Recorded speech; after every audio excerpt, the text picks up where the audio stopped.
Selalunya tanaman ni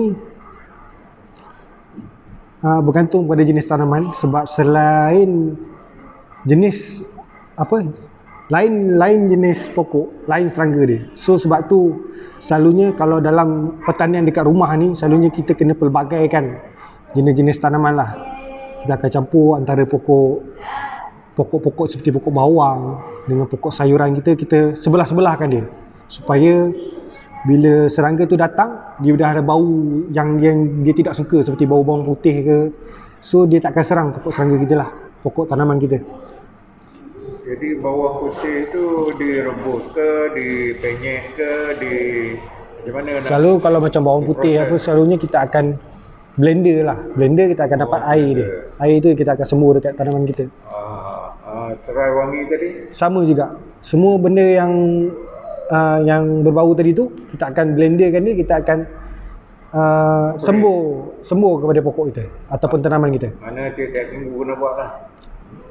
Kalau boleh, semburan ni selalunya dalam seminggu kita akan sembur dalam 2 kali lah. Tapi sebagusnya kalau lagi banyak lagi bagus, sebab benda ni dia secara organik, dia tak memudaratkan kita, dia tak membahayakan kita, tapi dia boleh menghalau serangga. So lagi banyak lagi bagus lah. Tapi selalunya kita minimum sekali dalam seminggu 2 kali. Saya dengar tadi you kata spray sebelah petang. Kenapa spray sebelah petang? Okey, untuk kita sembur penghalau serangga ni, kita akan semburkan dia pada lewat petang. Kenapa lewat petang? Sebab serangga yang jahat, serangga yang suka makan daun, merosakkan daun tanaman kita ni, selalunya akan keluar pada lewat petang. So bila kita sembur dekat pada petang hingga ke malam, serangga tu dia akan datang waktu malam, so dia akan bau, dia akan lari lah. So memang sesuai kita sembur penghalau serangga ni pada lewat petang. Boleh adik jelaskan pendidikan adik belajar kat mana dulu? Okey, saya dulu saya mempunyai ijazah sarjana muda Bioteknologi Pertanian dari Universiti Sultan Zainal Abidin. Kuza lah. Sekarang dah tukar jadi Universiti Sultan Zainal Abidin ataupun Uniza. Kalau nama lain dulu Kuza sebab dia kolej. Sekarang masa saya ambil ijazah dulu, dia dah jadi Uniza ataupun Universiti Sultan Zainal Abidin selama 4 tahun di situ. Dia ada bidang pertanian. Saya ingat bidang agama ya. Dekat Uniza sekarang dah ada bidang pertanian, bidang dah banyak. Medik pun dah sekarang dah ada. Medik pun ada. Dah ada. Asal mana? Okey, saya berasal daripada kampung juga, iaitu Felda Sungai Tiang, bertempat di Pendang, Kedah. Orang Kedah juga. Tapi biasa dengan pertanian. Sebab dulu kalau dekat kampung dulu kita orang kampung ni memang pertanian bercucuk tanam ni sebagai biasalah. Kalau dulu kecil-kecil, sekarang besar-besar dah tak ada dah. Kurang lah. Sebab saya sebagai anak Felda, cucu Felda jugalah, memang banyak bertanam dalam pertanian, dah seperti tanian getah lah banyak dekat sana. Sana pokok getah. Tapi di sekitar pokok getah tu selalunya kita akan tanam pisang, tanam jagung. Sebelum sementara kita tunggu pokok getah tu dah boleh toreh, kita akan tanam tanaman yang boleh kita makan lah. Daripada segi itulah kita minat tu datang untuk kita bercucuk tanam. Sebab tu saya teruskan belajar dalam bidang pertanian. Kembali pada ni tadi, yang ni baja ke ataupun racun serangga? Okey, kedua-dua ni adalah baja. Baja daripada ikan, baja daripada buah. Kenapa baja daripada ikan? Sebab nenek moyang kita dulu, kalau kita guna atuk-atuk kita guna, kalau nak siram pokok mestilah guna air ikan. Sebab itulah kenapa air ikan ni sebenarnya dia tinggi dengan kandungan nitrogen ataupun kandungan protein. Dia memang bagus untuk tanah, untuk pokok lah. Yang kedua ni baja daripada buah-buahan.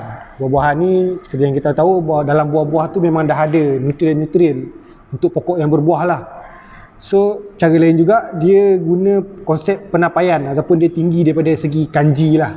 Segi kanji ni kalau kita biasa guna siram air beras, konsep dia sama juga. Sebab kita guna konsep yang memang kita dah guna dah. Konsep organik ni memang kita dah guna daripada dulu lagi. Cuma macam mana kita nak modernkan dia, macam mana kita nak gunakan dia, sebab kalau air ikan tu, daripada air basuhan ikan tu, kalau kita simpan lama, dia akan jadi busuk.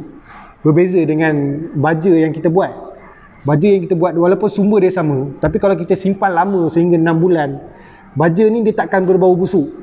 So, bila kita guna tu, tidak terasa jijik lah, tidak terasa kotor. Sebab orang kampung selalu kadang-kadang tidak kisah tentang ni, tapi bila kita sembuh dekat kawasan perumahan ataupun kebun di sekeliling rumah kita, bila berbau busuk tu kadang-kadang orang jiran tak suka. So bila kita guna bahan-bahan baja yang kita buat sendiri ni, benda ni berbau seperti buah-buah, bau seperti tapai, bau seperti sos ikan. Ada yang cakap seperti bau-bau sos ikan. Benda ni bau yang sedap. So jiran-jiran kalau kita sembuh, dia orang tak terasa kotor lah apa yang kita sembuh ni.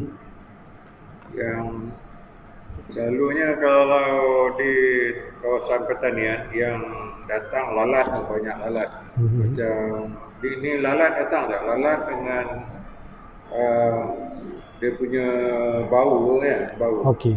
Sebenarnya lalat ataupun binatang serangga yang tertarik kepada benda ni, sebenarnya dia tertarik kepada bau makanan. Sebab dia orang ni tertarik, dia nak bertelur, dia nak makanan. Tapi bila kita dah, benda yang kita dah spray, yang kita nak guna ni, kita guna dia selepas benda ni dah siap. Maksud dia benda ni dah siap proses. Dia dah jadi bukan makanan dah untuk lalat tu. So bila kita sembuh, dia tak menarik minat untuk serangga-serangga yang macam lalat tu datang.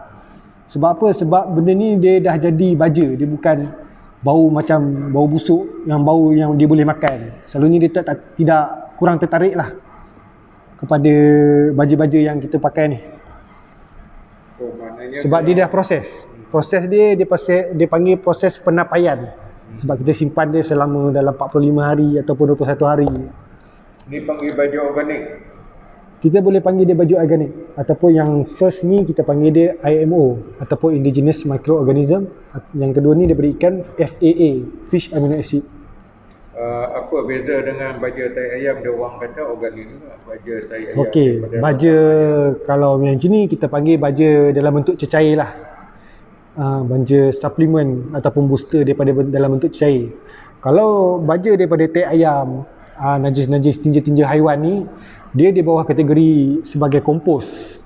Tak kisahlah kompos tu daripada tai lembu, tai ayam, tai kambing. Benda ni di bawah kompos lah, kita panggil kompos, baja kompos. Tapi janganlah kita ambil tai ayam kita letak dekat pokok. Sebab apa? Sebab najis-najis ni dia belum diproses. Dia belum diproses ni, maksud dia still ada rasa panas. Panas tu bila kita letak kat pokok bila kena panas dia akan matilah. So kalau boleh kita elakkan guna